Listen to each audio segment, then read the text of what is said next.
21/4/25 പ്രഭാതമുരളി ബാബ്ദാദ മധുബൻ. ബാബ പറയുന്നു, മധുരമായ കുട്ടികളെ, ബാബ നിങ്ങൾക്ക് കറണ്ട് നൽകുവാനായി വന്നിരിക്കുന്നു. നിങ്ങൾ ദേഹീയാഭിമാനി ആകുമെങ്കിൽ, ബുദ്ധിയോഗം ഒരു ബാബയോട് ഉണ്ടാകുമെങ്കിൽ കറണ്ട് ലഭിച്ചുകൊണ്ടിരിക്കും. ചോദ്യം: കുട്ടികളായ നിങ്ങളിൽ ഉണ്ടായിരിക്കുവാൻ പാടില്ലാത്ത ഏറ്റവും വലിയ ആസുരീയ സ്വഭാവം എന്താണ്? ഉത്തരം: അശാന്തി വ്യാപിപ്പിക്കുക. ഇതാണ് ഏറ്റവും വലിയ ആസുരീയ സ്വഭാവം. അശാന്തി പരത്തുന്നവർ കാരണം മനുഷ്യർ വിഷമിക്കുന്നു. അവർ എവിടെ പോയാലും അവിടെ അശാന്തി പരത്തും. അതിനാൽ ഭഗവാനോട് എല്ലാവരും ശാന്തിയുടെ വരം ചോദിക്കുന്നു. ഗീതം. ഇത് ജ്വാലയുടെയും കൊടുങ്കാറ്റിൻ്റെയും കഥയാണ്. ഓം ശാന്തി. മധുരമധുരമായ വളരെ കാലം വേർപിരിഞ്ഞ ശേഷം തിരിച്ചു കിട്ടിയ കുട്ടികൾ ഗീതത്തിൻ്റെ വരി കേട്ടു. ഈ ഗീതം ഭക്തി മാർഗത്തിൻ്റെതാണ്. പിന്നെ അതിനെ ജ്ഞാനത്തിലേക്ക് ട്രാൻസ്ഫർ ചെയ്യുന്നു. മറ്റാർക്കും ട്രാൻസ്ഫർ ചെയ്യുവാൻ കഴിയില്ല. നിങ്ങളിലും പുരുഷാർത്ഥത്തിൻ്റെ നമ്പർ അനുസരിച്ചാണ് ജ്വാല എന്താണ്, കൊടുങ്കാറ്റ് എന്താണ് എന്ന് അറിയുവാൻ കഴിയുന്നത്. കുട്ടികൾ അറിയുന്നുണ്ട് ആത്മാവിൻ്റെ ജ്യോതി അണഞ്ഞിരിക്കുന്നു. ഇപ്പോൾ ബാബ വന്നിരിക്കുകയാണ് ജ്യോതി ജ്വലിപ്പിക്കുന്നതിനായി. ആരെങ്കിലും മരിക്കുന്നുവെങ്കിൽ ദീപം തെളിയിക്കുന്നു. അതിൽ വളരെയധികം ശ്രദ്ധ വയ്ക്കുന്നു. ദീപം അണഞ്ഞുവെങ്കിൽ ആത്മാവിന് അന്ധകാരത്തിലേക്ക് പോകേണ്ടി വരും എന്ന് മനസ്സിലാക്കുന്നു. അതിനാൽ ദീപം കത്തിച്ചു വയ്ക്കുന്നു. സത്യയുഗത്തിലാണെങ്കിൽ ഈ കാര്യങ്ങൾ ഉണ്ടായിരിക്കുന്നില്ല. അവിടെ പ്രകാശത്തിലായിരിക്കും. വിശപ്പിൻ്റെയോ മറ്റോ കാര്യമില്ല. അവിടെയാകട്ടെ വളരെയധികം സാധനങ്ങൾ ലഭിക്കുന്നു. ഇവിടെ ഘോര അന്ധകാരമാണ്, മോശമായ ലോകമാണല്ലോ. എല്ലാ ആത്മാക്കളുടെയും ജ്യോതി അണഞ്ഞു പോയിരിക്കുന്നു. ജ്യോതി ഏറ്റവും കൂടുതൽ അണഞ്ഞിരിക്കുന്നത് നിങ്ങളുടേതാണ്. പ്രത്യേകിച്ച് നിങ്ങൾക്ക് വേണ്ടിയാണ് ബാബ വരുന്നത്. നിങ്ങളുടെ ജ്യോതി അണഞ്ഞിരിക്കുന്നു. കറണ്ട് ഇനി എവിടെ നിന്ന് ലഭിക്കും? കുട്ടികൾക്കറിയാം, കറണ്ട് ബാബയിൽ നിന്ന് തന്നെയാണ് ലഭിക്കുക. കറണ്ട് ശക്തമാകുമ്പോൾ ബൾബിൽ പ്രകാശം തീവ്രമാകുന്നു. ഇപ്പോൾ നിങ്ങൾ കറണ്ട് എടുത്തുകൊണ്ടിരിക്കുകയാണ് വലിയ മെഷീനിൽ നിന്നും. നോക്കൂ, ബോംബെയിൽ പട്ടണങ്ങളിൽ എത്രയധികം വ്യക്തികളാണ് കഴിയുന്നത്. എത്ര കൂടുതൽ കറണ്ട് വേണം? തീർച്ചയായും അത്രയും വലിയ മെഷീൻ ഉണ്ടാകും. ഇതാകട്ടെ പരിധിയില്ലാത്ത കാര്യമാണ്. മുഴുവൻ ലോകത്തിലെയും ആത്മാക്കളുടെ ജ്യോതി അണഞ്ഞിരിക്കുന്നു. അവർക്ക് കറണ്ട് കൊടുക്കണം. മുഖ്യമായ കാര്യം ബാബ മനസ്സിലാക്കിച്ചു തരുന്നു. ബുദ്ധിയോഗം ബാബയുമായി ചേർക്കൂ. ദേഹി അഭിമാനിയാകൂ. എത്ര ഉയർന്ന ബാബയാണ്! മുഴുവൻ ലോകത്തിലെ പതീത മനുഷ്യരെ പാവനമാക്കുന്ന സുപ്രീം ബാബ വന്നിരിക്കുന്നു എല്ലാവരുടെയും ജ്യോതിയെ ജ്വലിപ്പിക്കാൻ. മുഴുവൻ ലോകത്തിലെ മാനവകുലത്തിൻ്റെ ജ്യോതി ജ്വലിപ്പിക്കുന്നു. ബാബ ആരാണ്, എങ്ങനെയാണ് ജ്യോതി ജ്വലിപ്പിക്കുന്നത് എന്നാരും അറിയുന്നില്ല. ബാബയെ ജ്യോതി സ്വരൂപം എന്നും പറയുന്നു, പിന്നെ സർവവ്യാപി എന്നും പറയുന്നു. ജ്യോതി സ്വരൂപത്തെ വിളിക്കുന്നു, കാരണം ജ്യോതി അണഞ്ഞുപോയി. അഖണ്ഡ ജ്യോതിയുടെ സാക്ഷാത്കാരവും ഉണ്ടാകുന്നു. എനിക്ക് തേജസ് സഹിക്കുവാൻ സാധിക്കുന്നില്ല എന്ന് അർജുനൻ പറഞ്ഞതായി കാണിക്കുന്നുണ്ട്. വളരെയധികം കറണ്ടുണ്ട്. ഇപ്പോൾ ഈ കാര്യങ്ങളെ കുട്ടികളായ നിങ്ങൾ മനസ്സിലാക്കുന്നുണ്ട്. എല്ലാവർക്കും മനസ്സിലാക്കിച്ചു കൊടുക്കേണ്ടതും ഇതാണ്. നിങ്ങൾ ആത്മാവാണ്. ആത്മാക്കൾ മുകളിൽ നിന്നും ഇവിടെ വരുന്നു. ആദ്യം ആത്മാവ് പവിത്രമാണ്, അതിൽ കറണ്ടുണ്ട്, സതോ പ്രധാനമാണ്. ഗോൾഡൻ ഏജിൽ പവിത്ര ആത്മാക്കളാണ്. പിന്നെ ആത്മാവിന് അപവിത്രവും ആകേണ്ടതുണ്ട്. എപ്പോഴാണോ അപവിത്രമാകുന്നത് അപ്പോൾ ഗോഡ് ഫാദറിനെ വിളിക്കുന്നു, വന്ന് ലിബറേറ്റ് ചെയ്യൂ, അതായത് ദുഃഖത്തിൽ നിന്നും മുക്തമാക്കൂ. ലിബറേറ്റ് ചെയ്യുന്നതും പാവനമാക്കി മാറ്റുന്നതും രണ്ടിൻ്റെയും അർത്ഥം വേറെ വേറെയാണ്. തീർച്ചയായും ഏതിലൂടെയെങ്കിലും പതീതമായിട്ടുണ്ട്. അതിനാലാണ് പറയുന്നത്, ബാബ വരൂ, വന്ന് ലിബറേറ്റ് ചെയ്യൂ, പാവനവും ആക്കൂ, ഇവിടെ നിന്നും ശാന്തിധാമത്തിലേക്ക് കൊണ്ടുപോകൂ, ശാന്തിയുടെ വരം തരൂ എന്ന് പറയുന്നത്. ഇപ്പോൾ ബാബ മനസ്സിലാക്കിച്ചു തന്നു, ഇവിടെ ശാന്തിയിലിരിക്കുവാൻ സാധിക്കില്ല. ശാന്തിയാകട്ടെ ശാന്തിധാമിലാണ് ഉള്ളത്. സത്യയുഗത്തിൽ ഒരു ധർമ്മവും ഒരു രാജ്യവുമാണ്. അപ്പോൾ ശാന്തി ഉണ്ടായിരിക്കുന്നു, യാതൊരു കോലാഹലങ്ങളും ഇല്ല. ഇവിടെ മനുഷ്യർ അശാന്തി കാരണം വിഷമിക്കുന്നു. ഒരേ വീട്ടിൽ തന്നെ എത്ര വഴക്കുണ്ടാകുന്നു. സ്ത്രീയും പുരുഷനും തമ്മിൽ വഴക്കുണ്ടാകുന്നെങ്കിൽ അമ്മയും അച്ഛനും കുട്ടികളും സഹോദരനും സഹോദരിയും എല്ലാവരും വിഷമിക്കുന്നു. അശാന്തിയുള്ള മനുഷ്യൻ എവിടെ പോയാലും അശാന്തി തന്നെ പരത്തും. കാരണം ആസുരീയ സ്വഭാവമാണല്ലോ ഉള്ളത്. ഇപ്പോൾ നിങ്ങൾ അറിയുന്നുണ്ട്, സത്യയുഗമാണ് സുഖധാമം. അവിടെ സുഖവും ശാന്തിയും രണ്ടുമുണ്ട്. അവിടെയാണെങ്കിൽ, അതായത് പരംധാമത്തിൽ ശാന്തി മാത്രമാണ്. അതിനെ പറയുന്നത് സ്വീറ്റ് സൈലൻസ് ഹോം എന്നാണ്. മുക്തിധാമത്തിൽ പോകണമെന്നുള്ളവർക്ക് ഇത്രമാത്രം മനസ്സിലാക്കിച്ചു കൊടുക്കണം, നിങ്ങൾക്ക് മുക്തിയല്ലേ വേണ്ടത് എങ്കിൽ ബാബയെ ഓർമ്മിക്കൂ. മുക്തിക്ക് ശേഷം ജീവൻ മുക്തി തീർച്ചയായും ഉണ്ട്. ആദ്യം ജീവൻ മുക്തിയായിരിക്കും, പിന്നെ ജീവൻ ബന്ധനത്തിൽ വരുന്നു. പകുതി പകുതിയാണല്ലോ. സതോ പ്രധാനത്തിൽ നിന്നും പിന്നെ സതോ രജോ തമോയിൽ തീർച്ചയായും വരേണ്ടതുണ്ട്. അന്തിമത്തിൽ വന്ന് ഒരു ജന്മമോ അരജന്മമോ എടുക്കുന്നവർ ഉണ്ടാകും. അവർ എന്ത് സുഖദുഃഖത്തിൻ്റെ അനുഭവമായിരിക്കും ചെയ്യുന്നുണ്ടാകുക. നിങ്ങളാകട്ടെ മുഴുവനും അനുഭവം ചെയ്യുന്നു. നിങ്ങൾക്കറിയാം, ഇത്രയും ജന്മം നമ്മൾ സുഖത്തിൽ കഴിയുന്നു, പിന്നെ ഇത്രയും ജന്മം ദുഃഖത്തിലായിരിക്കും. ഇന്ന ധർമ്മങ്ങൾ പുതിയ ലോകത്തിൽ വരാൻ സാധിക്കില്ല. അവരുടെ പാർട്ട് തന്നെ പിന്നീടാണ്. പുതിയ ഖണ്ഡമാണ്. അവരെ സംബന്ധിച്ച് അത് പുതിയ ലോകമാണ്. ഇതുപോലെ ബുദ്ധഖണ്ഡം, ക്രിസ്ത്യൻ ഖണ്ഡം പുതിയതായിരിക്കുമല്ലോ. അവർക്കും സതോ രജോ തമോയിലൂടെ കടന്നു പോകേണ്ടതുണ്ട്. വൃക്ഷത്തിനും ഇങ്ങനെ ഉണ്ടാകാറില്ലേ? മെല്ലെ മെല്ലെ വൃദ്ധി ഉണ്ടായിക്കൊണ്ടിരിക്കുന്നു. ആദ്യം പുറത്തു വരുന്നത് താഴെ തന്നെയായിരിക്കും. കണ്ടിട്ടില്ലേ പുതിയ പുതിയ ഇലകൾ എങ്ങനെ വരുന്നു എന്ന്? ചെറിയ ചെറിയ പച്ച ഇലകൾ പുറത്തു വന്നുകൊണ്ടിരിക്കുന്നു. പിന്നെ പുഷ്പം വരുന്നു. പുതിയ വൃക്ഷം വളരെ ചെറുതായിരിക്കും. പുതിയ വിത്ത് വിതയ്ക്കുകയും അതിൻ്റെ പൂർണ്ണ പാലനം ചെയ്യാതിരിക്കുകയുമാണെങ്കിൽ ജീർണിച്ച് പോകുന്നു. ബാബ വന്ന് മനുഷ്യനിൽ നിന്നും ദേവതയാക്കി മാറ്റുന്നു. പിന്നെ അതിൽ നമ്പർ വാർ ആയിട്ട് ആകുന്നു.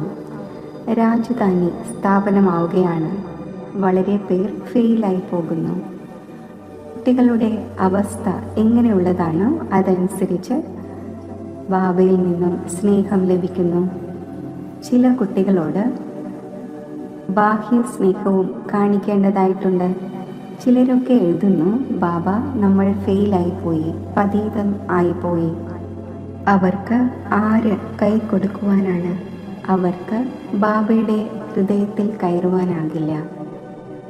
പവിത്രമായവർക്ക് തന്നെയാണ് ബാബയ്ക്ക് സമ്പത്ത് നൽകുവാൻ സാധിക്കുന്നത്. ആദ്യം ഓരോരുത്തരോടും മുഴുവൻ സമാചാരവും ചോദിച്ച് കണക്കെടുക്കുന്നു. അവസ്ഥ എങ്ങനെയാണോ അങ്ങനെയായിരിക്കും സ്നേഹം. പുറമേ സ്നേഹിക്കുമെങ്കിലും ഉള്ളിൽ അറിയുന്നു ഇവർ തീർത്തും വിഡ്ഢിയാണ്, സേവനം ചെയ്യുവാൻ കഴിയില്ല എന്ന ചിന്ത ഉണ്ടായിരിക്കുന്നുവല്ലോ. അജ്ഞാനകാലത്തിലും കുട്ടി നന്നായി സമ്പാദിക്കുന്ന ആളാണെങ്കിൽ അച്ഛനും വളരെ സ്നേഹത്തോടെ കൂടിക്കാഴ്ച നടത്തും. ആരെങ്കിലും അത്രയും സമ്പാദിക്കുന്നയാൾ അല്ലെങ്കിൽ അച്ഛനും അത്രയും സ്നേഹം ഉണ്ടായിരിക്കുന്നില്ല. ഇവിടെയും അതേപോലെ തന്നെ കുട്ടികൾ പുറത്തും സേവനം ചെയ്യുന്നുവല്ലോ.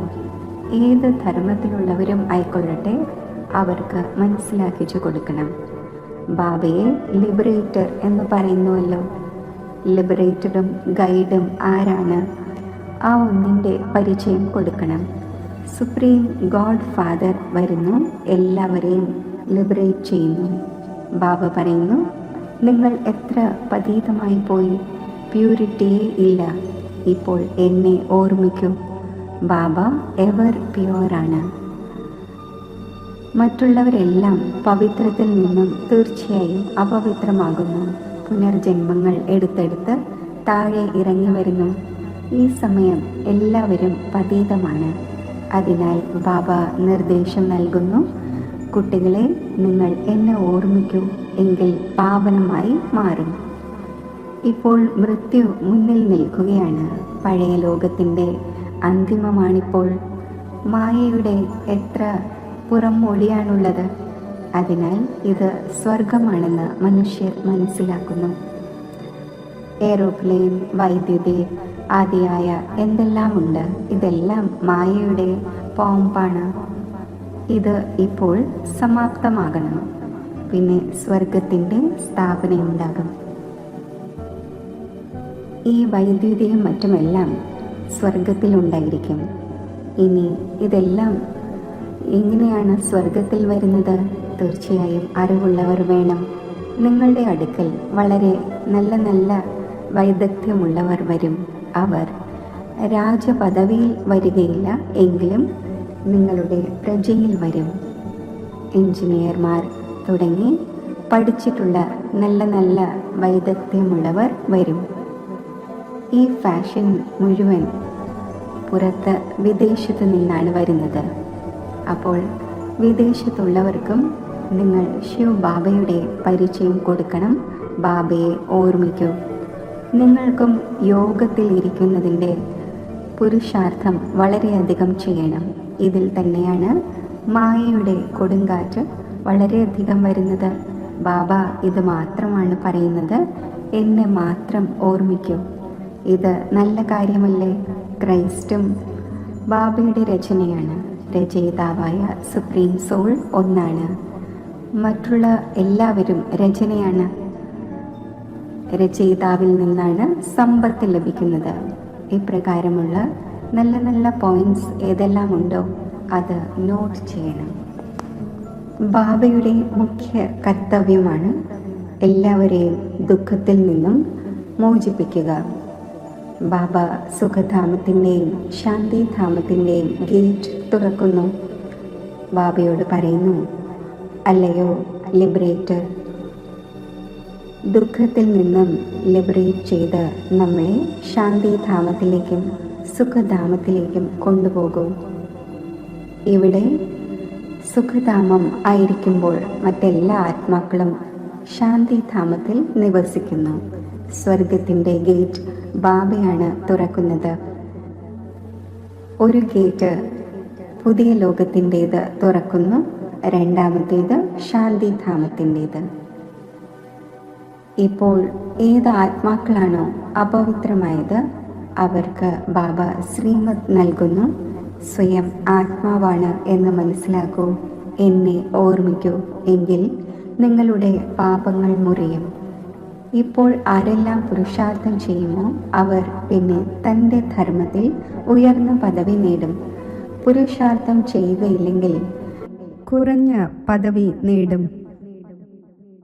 നല്ല നല്ല പോയിന്റ്സ് നോട്ട് ചെയ്യൂ. അപ്പോൾ വേണ്ട സമയത്ത് ഉപയോഗത്തിൽ വരും.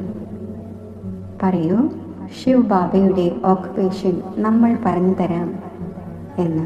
അപ്പോൾ മനുഷ്യർ പറയും, ഇവർ ആരാണ്, എങ്ങനെ ഗോഡ് ഫാദറായ ശിവന്റെ ഓക്കുപേഷൻ പറഞ്ഞു തരാൻ കഴിയും? നിങ്ങൾ പറയൂ, ആത്മാവിൻ്റെ രൂപത്തിൽ എല്ലാവരും സഹോദരന്മാരാണ്. പിന്നെ പ്രജാപിത ബ്രഹ്മാവിലൂടെ രചനയെ രചിക്കുന്നു. അപ്പോൾ സഹോദരി സഹോദരനാകുന്നു.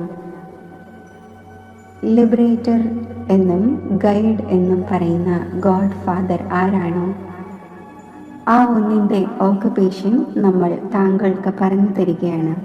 തീർച്ചയായും നമുക്ക് ഗോഡ് ഫാദർ പറഞ്ഞു തന്നു, അതിനാലാണ് താങ്കൾക്ക് പറഞ്ഞു തരുന്നത്. സൺ ഷോസ് ഫാദർ, ഇതും മനസ്സിലാക്കിച്ചു കൊടുക്കണം. ആത്മാവ് തീർത്തും ചെറിയ നക്ഷത്രമാണ്. ഈ കണ്ണുകൾ കൊണ്ട് അതിനെ കാണുവാൻ കഴിയില്ല. ദിവ്യദൃഷ്ടിയിലൂടെ സാക്ഷാത്കാരം ഉണ്ടാവുക സാധ്യമാണ്. ബിന്ദുവാണ്. കാണുന്നതിലൂടെ നേട്ടം യാതൊന്നും ഉണ്ടാവുകയില്ല. ബാബയും അതേപോലെ ബിന്ദുവാണ്. ബാബയെ സുപ്രീം സോൾ എന്ന് പറയുന്നു. സോൾ ഒരുപോലെ തന്നെയാണ്, എന്നാൽ അത് സുപ്രീമാണ്, നോളജ്ഫുള്ളാണ്, ബ്ലിസ്ഫുള്ളാണ്, ലിബറേറ്ററും ഗൈഡുമാണ്. ബാബയുടെ വളരെയധികം മഹിമ ചെയ്യേണ്ടി വരും. തീർച്ചയായും ബാബ വരും. അപ്പോഴായിരിക്കുമല്ലോ കൂടെ കൊണ്ടുപോവുക. വന്ന് ജ്ഞാനം നൽകും. ബാബ തന്നെ പറഞ്ഞു തരുന്നു, ആത്മാവ് ഇത്രയും ചെറുതാണ്, ജ്ഞാനം ഇത്രയേ ഉള്ളൂ. ജ്ഞാനവും ഏതെങ്കിലും ശരീരത്തിൽ തീർച്ചയായിട്ടും പ്രവേശിച്ച് നൽകും. ആത്മാവിൻ്റെ സമീപം വന്നിരിക്കും. എന്നിൽ ശക്തിയുണ്ട്, ഓർഗൻസ് ലഭിച്ചു. അപ്പോൾ ഞാൻ പ്രഭുവായി ഈ ഓർഗൻസിലൂടെ ഇരുന്ന് മനസ്സിലാക്കിച്ചു തരുന്നു. ഇദ്ദേഹത്തെ ആഡം എന്ന് പറയുന്നു. ആഡമാണ് ഏറ്റവും ആദ്യത്തെ മനുഷ്യൻ. മനുഷ്യരുടെയും വംശാവലി ഉണ്ടല്ലോ, ഇത് മാതാവും പിതാവും ആകുന്നു. ഇദ്ദേഹത്തിലൂടെ പിന്നെ രചനയുണ്ടാകുന്നു. പുരാതനമാണ്, എന്നാൽ ദത്തെടുത്തിരിക്കുകയാണ്. ഇല്ലെങ്കിൽ ബ്രഹ്മാവ് എവിടെ നിന്നും വരും? ബ്രഹ്മാവിൻ്റെ അച്ഛൻ്റെ പേര് ആരെങ്കിലും പറയട്ടെ. ബ്രഹ്മ, വിഷ്ണു, ശങ്കർ, ഇത് ആരുടെയെങ്കിലും രചനയായിരിക്കുമല്ലോ. രചയിതാവ് ഒന്നേ ഉള്ളൂ. ബാബ ഇദ്ദേഹത്തെ അഡോപ്റ്റ് ചെയ്തിരിക്കുന്നു. ഇത് ചെറിയ കുട്ടികൾ ഇരുന്ന് കേൾപ്പിക്കുകയാണെങ്കിൽ പറയും, ഇത് വളരെ വലിയ ജ്ഞാനമാണ് എന്ന്. ഏത് കുട്ടികൾക്ക് നല്ല ധാരണ ഉണ്ടാകുന്നു അവർക്ക് വളരെയധികം സന്തോഷം നിലനിൽക്കും. ഒരിക്കലും കോട്ടുവായി വരില്ല. മനസ്സിലാക്കാത്തവർ ആരെങ്കിലും ഉണ്ടായിരിക്കുന്നുവെങ്കിൽ കോട്ടുവായി ഇട്ടുകൊണ്ടിരിക്കും. ഇവിടെ നിങ്ങൾക്ക് ഒരിക്കലും കോട്ടുവായി വരാൻ പാടില്ല. സമ്പാദ്യത്തിനുള്ള സമയത്ത് ഒരിക്കലും കോട്ടുവായി വരാനില്ല. ഇടപാടുകാർ ഇല്ലെങ്കിൽ തൊഴിൽ മന്ദീഭവിക്കും. അപ്പോൾ കോട്ടുവായി വന്നുകൊണ്ടിരിക്കും. ഇവിടെയും ധാരണ ഉണ്ടാകുന്നില്ല. ചിലരാണെങ്കിൽ ഒട്ടും തന്നെ മനസ്സിലാക്കുന്നില്ല. കാരണം ദേഹ അഭിമാനം ഉണ്ട്. ദേഹി അഭിമാനി ആയിരിക്കുവാൻ കഴിയില്ല. പുറമേയുള്ള ഏതെങ്കിലുമൊക്കെ കാര്യങ്ങൾ ഓർമ്മ വന്നുകൊണ്ടിരിക്കും. പോയിന്റ്സും മറ്റും നോട്ട് ചെയ്യുവാൻ സാധിക്കില്ല. സൂക്ഷ്മ ബുദ്ധിയുള്ളവർ ഉടൻ നോട്ട് ചെയ്യും, ഈ പോയിന്റ്സ് വളരെ നല്ലതാണ് എന്ന്. സ്റ്റുഡൻസിൻ്റെ പെരുമാറ്റവും ടീച്ചറിന് കാണുവാൻ കഴിയുന്നുവല്ലോ. സെൻസിബിൾ ടീച്ചറിൻ്റെ ദൃഷ്ടി എല്ലാ ഭാഗത്തും കറങ്ങിക്കൊണ്ടേയിരിക്കും. അപ്പോഴാണല്ലോ പഠനത്തിൻ്റെ സർട്ടിഫിക്കറ്റ് കൊടുക്കുന്നത്. മാനേഴ്സിൻ്റെ സർട്ടിഫിക്കറ്റ് എടുക്കുന്നു. എത്ര ആബ്സെൻ്റ് ആയിരുന്നു അതും എടുക്കുന്നു. ഇവിടെയാണെങ്കിൽ പ്രസൻ്റ് ആയിരിക്കും, പക്ഷേ യാതൊന്നും മനസ്സിലാക്കുന്നില്ല, ധാരണ ഉണ്ടാകുന്നില്ല. ചിലർ പറയുന്നു ബുദ്ധി ഡള്ളാണ്, ധാരണ ഉണ്ടാകുന്നില്ല. ബാബ എന്തു ചെയ്യട്ടെ? ഇത് നിങ്ങളുടെ കർമ്മങ്ങളുടെ കണക്കാണ്. ബാബയാകട്ടെ ഒരേ പുരുഷാർത്ഥമാണ് ചെയ്യിക്കുന്നത്. നിങ്ങളുടെ ഭാഗ്യത്തിൽ ഇല്ലെങ്കിൽ പിന്നെ എന്തു ചെയ്യട്ടെ? സ്കൂളിൽ ചിലർ പാസ്സാകും, ചിലർ ഫെയിലാകും. ഇതാകട്ടെ പരിധിയില്ലാത്ത പഠനമാണ്. അത് പരിധിയില്ലാത്ത ബാബയാണ് പഠിപ്പിക്കുന്നത്. മറ്റ് ധർമ്മത്തിലുള്ളവർ ഗീതയുടെ കാര്യം മനസ്സിലാക്കില്ല. ദേശം നോക്കി മനസ്സിലാക്കിച്ചു കൊടുക്കേണ്ടി വരുന്നു. ഏറ്റവും ആദ്യം ഉയർന്നതിലും ഉയർന്ന ബാബയുടെ പരിചയം കൊടുക്കേണ്ടി വരും. ബാബ എങ്ങനെയാണ് ലിബറേറ്ററും ഗൈഡും ആയിരിക്കുന്നത്? സ്വർഗത്തിൽ ഈ വികാരങ്ങൾ ഉണ്ടായിരിക്കുകയില്ല. ഈ സമയത്ത് ഇതിനെ ആസുരീയ രാജ്യം എന്ന് പറയുന്നു. പഴയ ലോകമാണല്ലോ, ഇതിനെ ഗോൾഡൻ ഏജ് എന്ന് പറയില്ല. പുതിയ ലോകം ഉണ്ടായിരുന്നു, ഇപ്പോൾ പഴയതായി. കുട്ടികളിൽ ആർക്ക് സേവനത്തോട് താല്പര്യമുണ്ടോ അവർ പോയിന്റ്സ് നോട്ട് ചെയ്യണം. ശരി, മധുരമായ വളരെ കാലം വേർപിരിഞ്ഞ ശേഷം തിരിച്ചു കിട്ടിയ കുട്ടികൾക്ക് മാതാവും പിതാവുമായ ബാബ്ദാദയുടെ സ്നേഹസ്മരണകൾ. Good morning. ആത്മീയ അച്ഛൻ്റെ ആത്മീയ കുട്ടികൾക്ക് നമസ്തേ. ധാരണയ്ക്കുള്ള മുഖ്യസാരം: പഠനത്തിൽ വളരെയധികം സമ്പാദ്യമുണ്ട്. അതിനാൽ സമ്പാദ്യം സന്തോഷത്തോടെ ചെയ്യണം. പഠിക്കുന്ന സമയത്ത് ഒരിക്കലും കോട്ടുവായോ മറ്റോ വരരുത്. ബുദ്ധിയോഗം അവിടെയും ഇവിടെയും അലയരുത്. പോയിന്റ്സ് നോട്ട് ചെയ്ത് ധാരണ ചെയ്തുകൊണ്ടിരിക്കൂ. പവിത്രമായി ബാബയുടെ ഹൃദയത്തിൽ നിന്നുള്ള സ്നേഹം നേടുന്നതിൻ്റെ അധികാരി ആകണം. സേവനത്തിൽ സമർത്ഥരാകണം. നല്ല സമ്പാദ്യം ചെയ്യുകയും ചെയ്യിപ്പിക്കുകയും വേണം. വരദാനം: മർജീവ ജന്മത്തിൻ്റെ സ്മൃതിയിലൂടെ സർവ കർമ്മബന്ധനങ്ങളെയും സമാപ്തമാക്കുന്ന കർമ്മയോഗിയായി ഭവിക്കട്ടെ. ഈ മർജീവ ദിവ്യ ജന്മം കർമ്മബന്ധിതമായ ജന്മം അല്ല, ഇത് കർമ്മയോഗി ജന്മമാണ്. ഈ അലൗകിക ദിവ്യ ജന്മത്തിൽ ബ്രാഹ്മണ ആത്മാവ് സ്വതന്ത്രമാണ്, പരതന്ത്രമല്ല. ഈ ദേഹം ലോണായി ലഭിച്ചിരിക്കുകയാണ്. മുഴുവൻ വിശ്വത്തിൻ്റെയും സേവനത്തിനു വേണ്ടി പഴയ ശരീരങ്ങളിൽ ബാബ ശക്തി നിറച്ച് നടത്തിച്ചുകൊണ്ടിരിക്കുന്നു. ഉത്തരവാദിത്വം ബാബയുടേതാണ്, താങ്കളുടേതല്ല. ബാബ ഡയറക്ഷൻ നൽകി കർമ്മം ചെയ്യൂ. താങ്കൾ സ്വതന്ത്രമാണ്. നടത്തിക്കുന്നവൻ നടത്തിച്ചുകൊണ്ടിരിക്കുന്നു. ഈ വിശേഷ ധാരണയിലൂടെ കർമ്മബന്ധനങ്ങളെ സമാപ്തമാക്കി കർമ്മയോഗി ആകൂ. സ്ലോഗൻ: സമയത്തിൻ്റെ സമീപതയുടെ ഫൗണ്ടേഷനാണ് പരിധിയില്ലാത്ത വൈരാഗ്യ വൃത്തി. അവ്യക്ത സൂചന: കമ്പൈൻഡ് രൂപത്തിൻ്റെ സ്മൃതിയിലൂടെ സദാ വിജയിയാകൂ.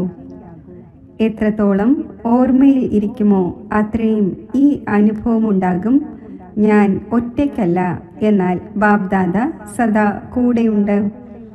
ഏതൊരു സമസ്യ മുന്നിൽ വന്നാലും ഞാൻ കമ്പൈൻഡ് ആണ് എന്നത് സ്മൃതിയിൽ ഇരിക്കുമെങ്കിൽ ഭയപ്പെടുകയില്ല. കമ്പൈൻഡ് രൂപത്തിൻ്റെ സ്മൃതിയിലൂടെ ഏതൊരു പ്രയാസമുള്ള കാര്യവും സഹജമായി മാറും. തൻ്റെ സർവഭാരങ്ങളും ബാബയുടെ മേൽ വെച്ച് സ്വയം ഭാരരഹിതം ആകൂ. അപ്പോൾ സദാ സ്വയം ഭാഗ്യശാലിയായി അനുഭവിക്കും. ഫരിഷ്തയ്ക്ക് സമാനം നൃത്തമാടിക്കൊണ്ടിരിക്കും. ഓം ശാന്തി.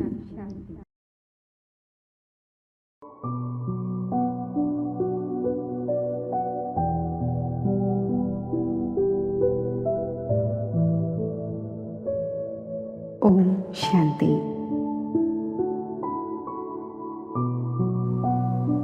ആത്മസ്മൃതിയുടെ തിലകമണിഞ്ഞ് ഞാൻ ഒരു നിമിഷത്തിൽ ബ്രഹ്മലോകത്തിൽ പരമാത്മാവിൻ്റെ സമീപം എത്തിച്ചേരുന്നു.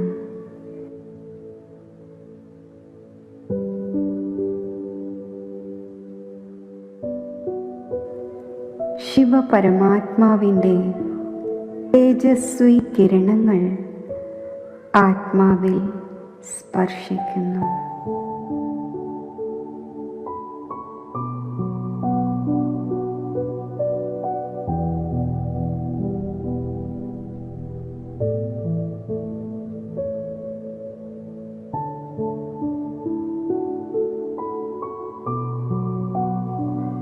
മധുരമായ ബാബ, എൻ്റെ മനസ്സും ബുദ്ധിയും ഞാൻ അങ്ങയിൽ സമർപ്പിക്കുകയാണ്.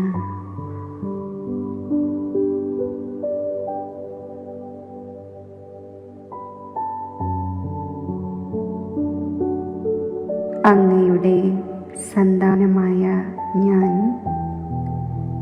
ഈ സമർപ്പണ ഭാവത്തോടെ അധികാരി സ്വരൂപത്തിൽ സ്ഥിതി ചെയ്യുമ്പോൾ സർവ ഈശ്വരീയ ഖജനാവുകളും എൻ്റെ ജന്മാവകാശമായി എനിക്ക് അനുഭവപ്പെടുന്നു.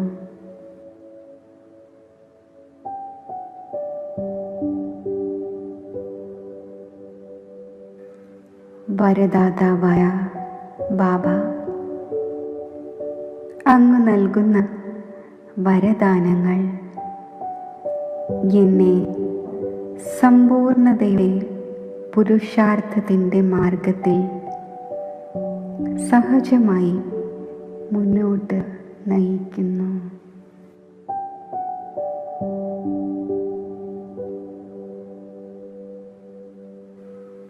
എൻ്റെ സുഹൃത്തായ ബാബ, അങ്ങ് എനിക്ക് നൽകുന്ന കൂട്ട് ആത്മീയ സുരക്ഷയുടെ ഛത്രഛായയ്ക്കുള്ളിൽ ജീവിക്കുന്ന അനുഭവം എന്നിൽ വരുത്തുന്നു.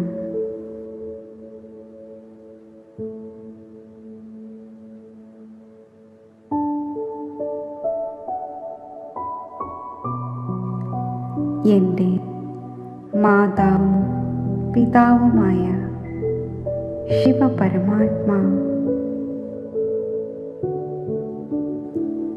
അങ്ങയുടെ ഓർമ്മയാകുന്ന മടിത്തട്ടിൽ ഇരിക്കുമ്പോൾ എനിക്ക് അലൗകിക സന്തോഷത്തിൻ്റെയും അതീന്ദ്രിയ സുഖത്തിൻ്റെയും ഊഞ്ഞാലിലാടുന്ന അനുഭവമുണ്ടാകുന്നു.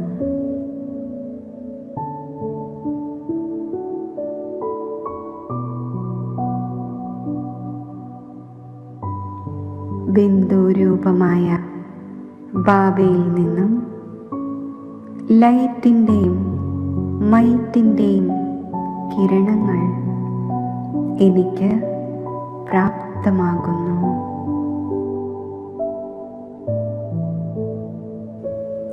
ഞാൻ ശക്തിശാലി ബിന്ദുരൂപസ്ഥിതിയിൽ സ്ഥിതി ചെയ്യുന്നു.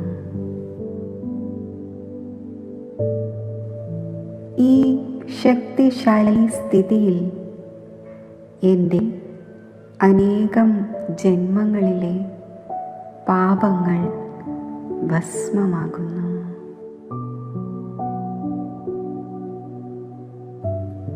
ആത്മാവിൽ പവിത്രതയുടെ പ്രകാശം നിറയുന്നു.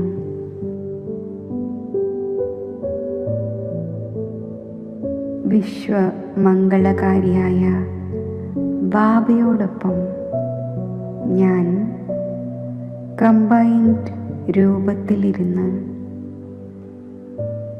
എൻ്റെ സങ്കല്പത്തിലൂടെയും വൃത്തിയിലൂടെയും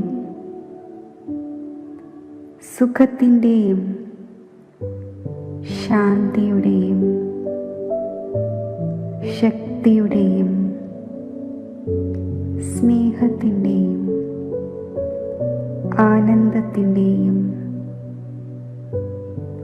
ആത്മീയ സുഗന്ധം വിശ്വമാകെ വ്യാപിപ്പിക്കുകയാണ്.